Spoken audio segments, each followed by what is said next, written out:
अब हम हाइजेंस के सिद्धांत की मदद से रे ऑप्टिक्स के दो महत्वपूर्ण नियम, लॉ ऑफ रिफ्लेक्शन परावर्तन का नियम और लॉ ऑफ रिफ्रैक्शन अपवर्तन के नियम को साबित करेंगे। इन पिक्चर्स में दो अलग अलग मीडियम को दिखाया गया है। फर्स्ट मीडियम पीला वाला रेयरर मीडियम है, यानी विरल माध्यम है, और दूसरा मीडियम नीला वाला डेंसर मीडियम यानी सघन माध्यम। दोनों माध्यम का जंक्शन यानी इंटरफेस भी दिखाया गया है तथा उस इंटरफेस के कुछ बिंदुओं को भी हाईलाइट किया गया है।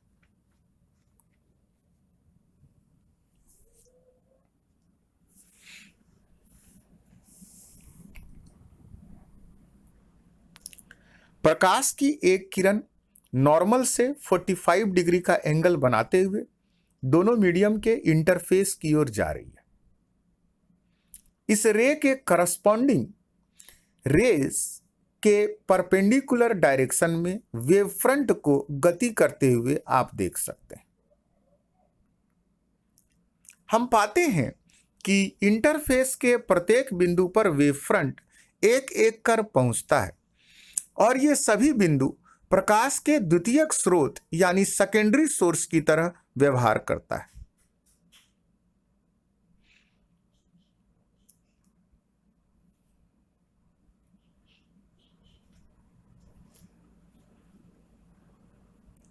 इस सेकेंडरी सोर्स से वेवलेट्स आगे की ओर चारों दिशा में गमन करता हुआ अपना आकार बढ़ाता है। इन वेवलेट्स के संबंध में हम दो स्थितियों को देख पाते हैं।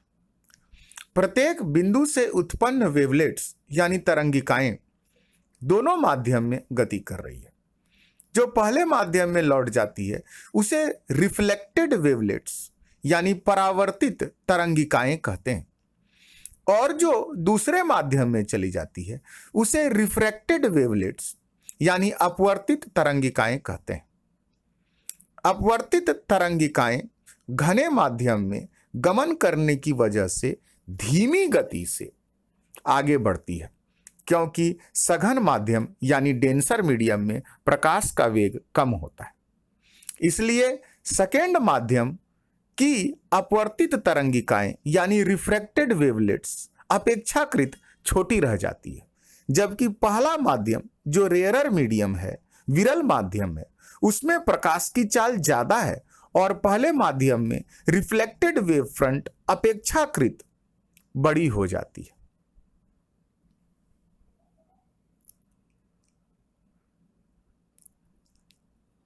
हाइजन के सिद्धांत से हम यह भी पढ़ चुके हैं कि इन सभी पॉइंट सोर्स से निकले हुए वेवलेट्स यानी तरंगिकाओं पर खींची गई स्पर्श रेखा नए तरंगाग्र वेव फ्रंट को निरूपित करता है।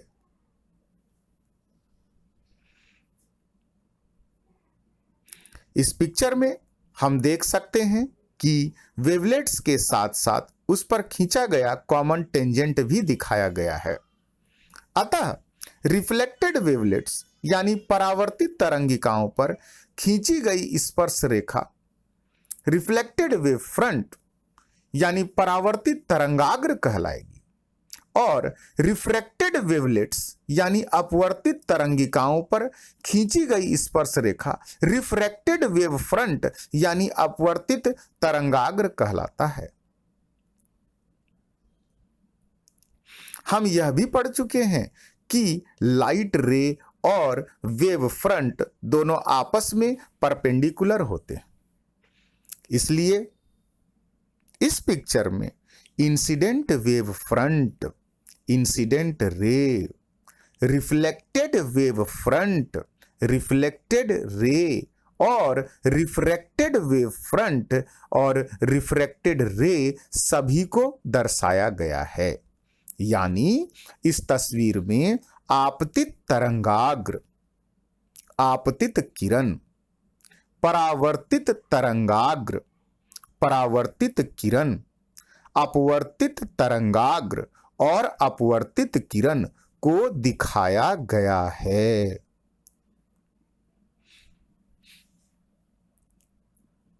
हम यह भी जानते हैं कि दो तरंगाग्रों के बीच की दूरी लैम्डा यानी कि तरंग दैर्घ्य होती है। इस पिक्चर में आप देख सकते हैं कि जब प्रकाश सेकेंड मीडियम में एंटर करता है तब सेकेंड मीडियम जो डेंसर मीडियम है उसमें वेव स्लो हो जाता है, यानी वेलोसिटी कम हो जाता है और लैम्डा घट जाता है। इसलिए दो वेव फ्रंट के बीच की दूरी कम हो जाती है। मगर जो प्रकाश फर्स्ट मीडियम में ही लौट जाता है उसका स्पीड कांस्टेंट रह जाता है, इसलिए रिफ्लेक्टेड वेव फ्रंट की बीच की दूरी फर्स्ट मीडियम में एक समान ही रह जाती है।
अब हम अनेक बिंदु स्रोतों के बजाय केवल एक सेकेंडरी सोर्स को कंसीडर करते हैं। यहाँ पे सिंगल सेकेंडरी सोर्स ए है।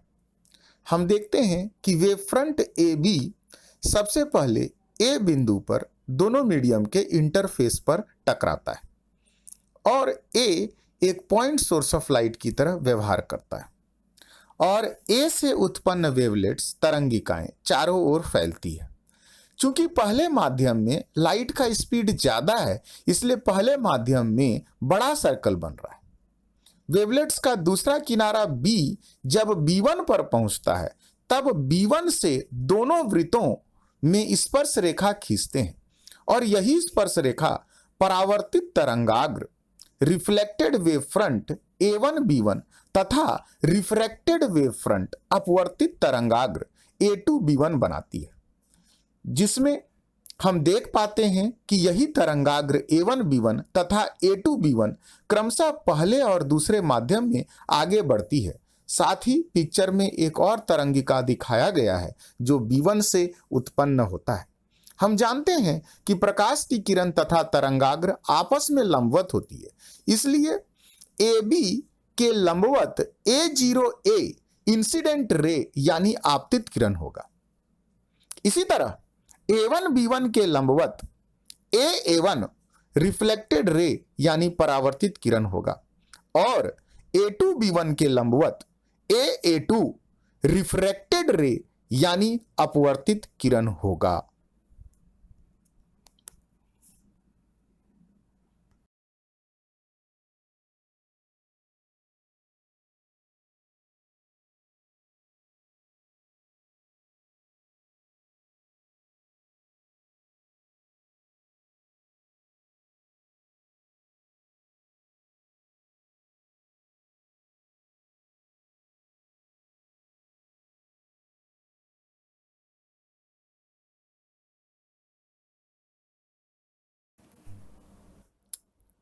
अभी हम हाइजेंस के नियम से लॉ ऑफ रिफ्लेक्शन यानी परावर्तन का नियम साबित करेंगे।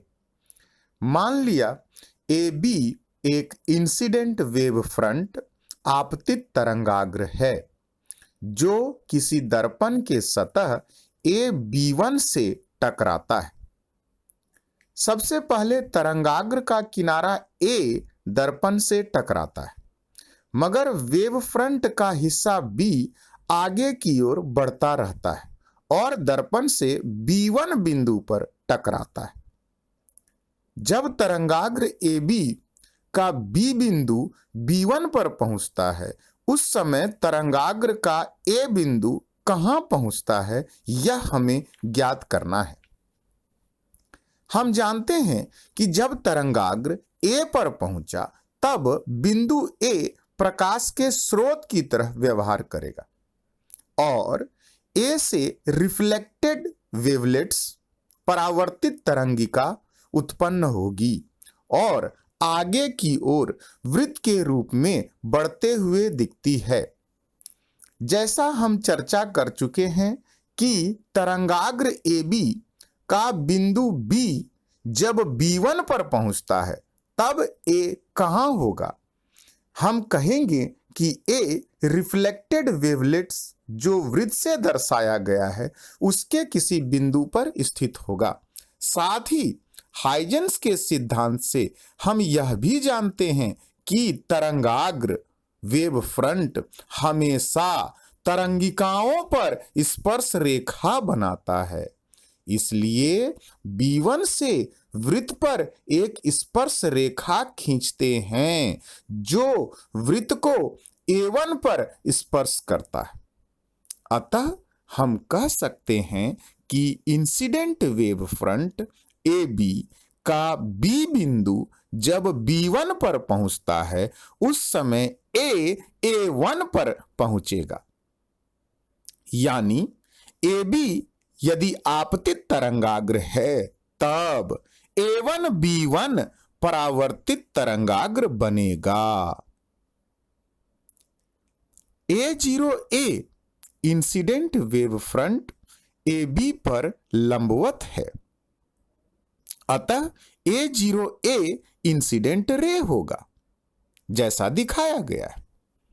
A0A दर्पण पर अभिलंब से I कोण बनाता है, साथ ही परावर्तित तरंगाग्र A1 B1 पर A1 अभिलंब है, इसलिए A1 परावर्तित किरण होगा। चित्रानुसार A1 अभिलंब के साथ एंगल R बनाता है। परावर्तन के नियम को साबित करने के लिए हमें I R दर्शाना है। दो त्रिभुज AB1 तथा A1 B1 को अध्ययन करेंगे। AB आपतित तरंगाग्र तथा B1 आपतित किरण की दिशा है, इसलिए ये दोनों आपस में लंबवत होंगे, इसलिए एंगल B का मान 90 डिग्री होगा।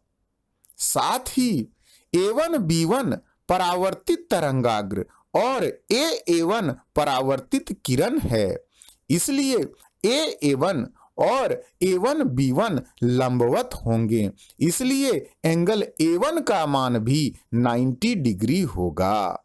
अतः हम पाते हैं कि त्रिभुज ABB1 तथा A1 B1 दोनों एक समकोण त्रिभुज यानी राइट एंगल ट्रायंगल होगा तथा समकोण के सामने की भुजा कर्ण को AB1 से निरूपित करेंगे।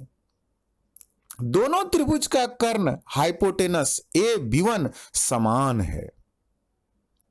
मान लिया तरंग को B से B1 तक जाने में लगा समय टाउ है, तब B1 V1 इंटू टाउ होगा, जहां V1 पहले माध्यम में प्रकाश का स्पीड है। साथ ही जितने समय में बी B1 पर पहुंचता है, रिफ्लेक्ट होने के बाद उतने ही समय में ए A1 पर पहुंचता है। इसलिए ए A1 भी V1 टाउ के बराबर होगा। अतः हम देखते हैं कि दो right angle triangle A B B1 तथा ए A1 B1 का हाइपोटेनस समान है और एक एक भुजा बी B1 तथा ए A1 भी बराबर है। इसलिए पाइथागोरस थ्योरम के मदद से दूसरी भुजा का मान भी बराबर होगा। इसलिए ए बी B1 और ए A1 B1 सर्वांगसम त्रिभुज कन्गुरेंट ट्रायंगल बनेगा।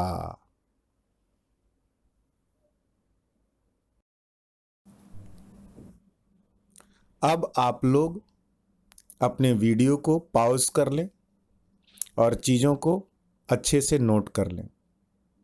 नोट करते समय आप बुक का मदद ले सकते हैं। साथ ही कोई चीज़ आपको समझ में ना आए तो आप अपने टीचर से पूछ लें।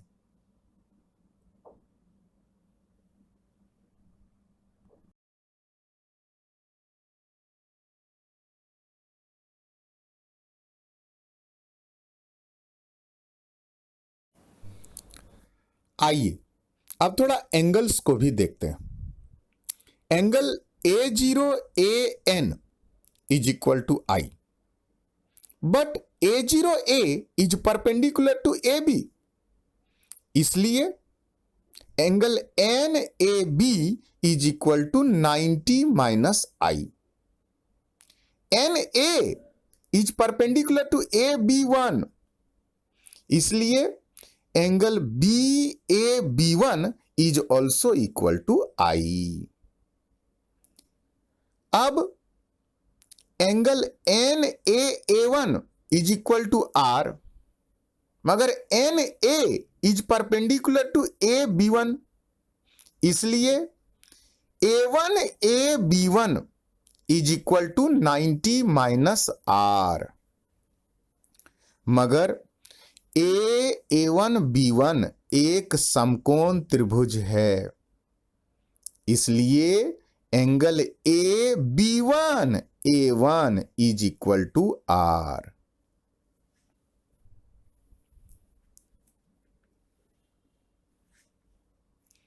चूंकि हम इस बात को पहले ही साबित कर चुके हैं कि ट्रायंगल A1 B1 तथा ट्रायंगल ABB1 सर्वांगसम त्रिभुज यानी कन्गुरेंट ट्रायंगल है, इसलिए हम यह भी कह सकते हैं कि किसी दो कन्गुरेंट ट्रायंगल सर्वांगसम त्रिभुज के बराबर भुजाओं के सामने का कोण भी बराबर होता है। चूंकि BB1 is equal to V1 tau is equal to A1, मगर BB1 के सामने का कोण I है और A1 के सामने का कोण R है, इसलिए I is equal to R होगा। इस प्रकार हम परावर्तन के नियम को वेव फ्रंट के मदद से साबित कर पाते हैं। धन्यवाद। अब आप वीडियो पॉज कर लें और इन सभी चीजों को अच्छे से नोट कर लें।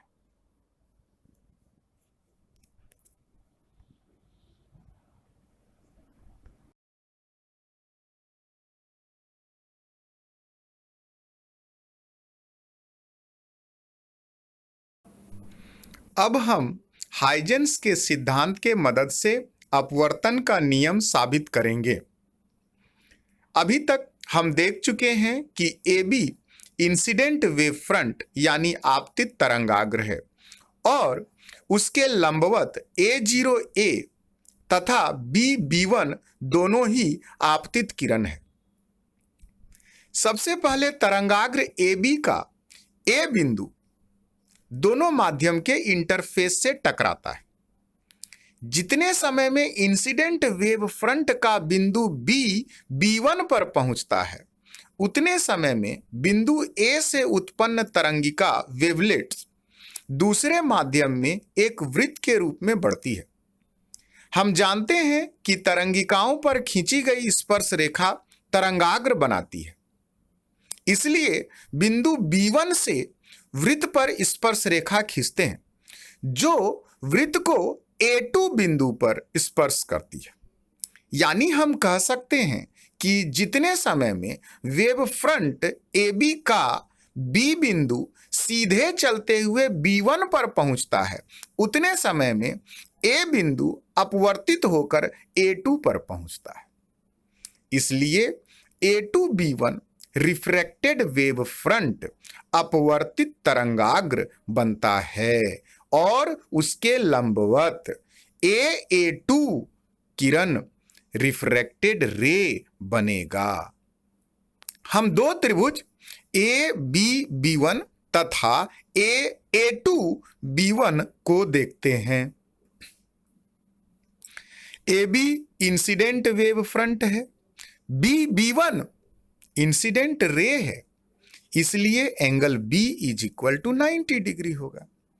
साथ ही A2B1 में A2B1 रिफ्रैक्टेड वेव फ्रंट है और A2 रिफ्रैक्टेड रे है, इसलिए एंगल A2 = 90 डिग्री। मान लिया प्रकाश की किरण टाउ टाइम में B से B1 तक पहुंचता है, इसलिए B से B1 की दूरी को V1 टाउ लिखेंगे, जहां V1 पहले माध्यम में प्रकाश का चाल है।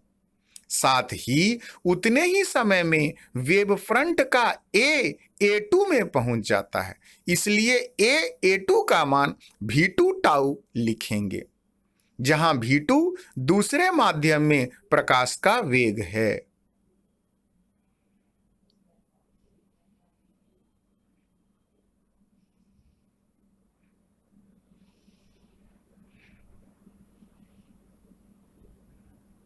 अब आप अपने स्क्रीन को पॉज कर लें और सब चीज ठीक से नोट कर लें। लिखने के क्रम में कोई बात समझ में नहीं आती है तो पूछ लें या बुक देखें।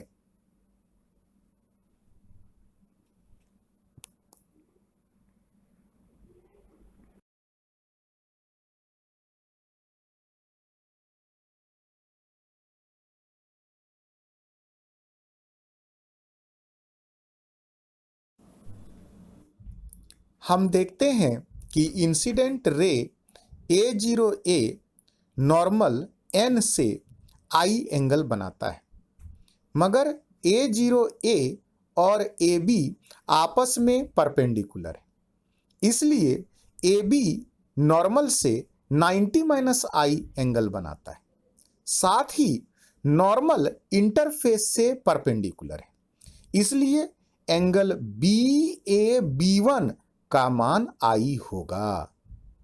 दूसरी तरफ रिफ्रैक्टेड रे A2 नॉर्मल के साथ एंगल R बनाता है, मगर AN AB1 के साथ परपेंडिकुलर है, इसलिए एंगल A2AB1 = 90 - R होगा।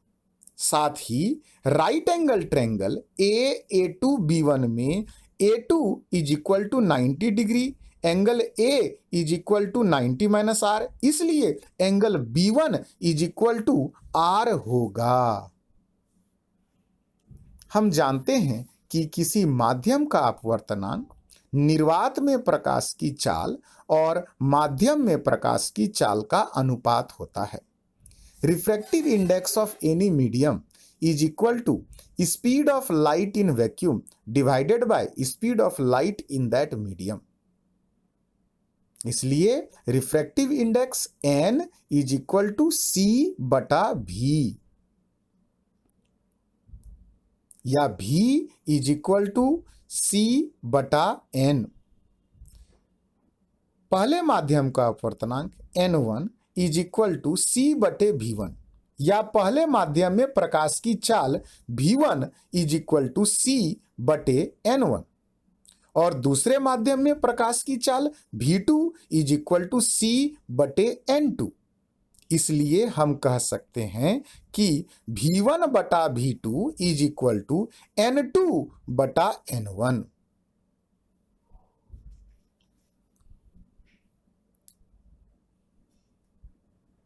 राइट एंगल ट्रायंगल ABB1 को देखते हैं। Sine I is equal to perpendicular by hypotenuse, लंब बटे कर्ण।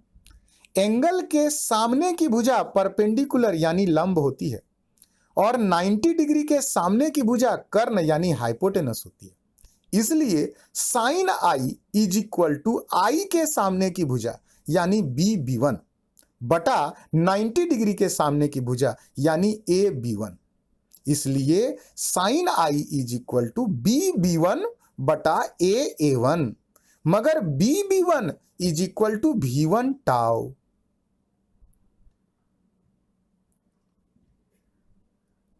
साथ ही राइट एंगल ट्रायंगल AA2B1 में sine R is equal to perpendicular by hypotenuse is equal to AA2 बटा AB1, मगर AA2 is equal to V2 into tau. इसलिए sine R is equal to V2 tau बटे AB1। अब हम sine I बटे sine R का मान निकालेंगे। हम पाते हैं कि साइन I बटे साइन R का मान में केवल V1 बटे V2 का टर्म बचता है। साथ ही V1 बटे V2 is equal to N2 बटे N1। यह हम रिफ्रैक्टिव इंडेक्स की परिभाषा से ज्ञात कर चुके हैं। अतः हम लिख सकते हैं कि साइन आई बटे sine R is equal to μ2 बटे μ1।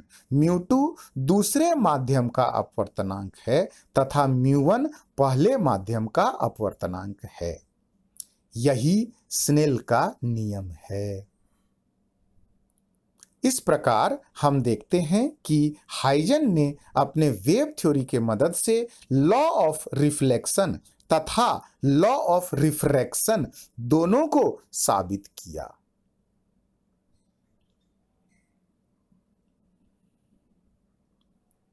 अब आप लोग वीडियो को पॉज कर लें और चीज़ों को अच्छे से लिख लें। लिखने के क्रम में आप बुक का हेल्प लें और कहीं कोई बात समझ में ना आए तो टीचर से पूछ लें। धन्यवाद। आज का क्लास यहाँ पे समाप्त होता है।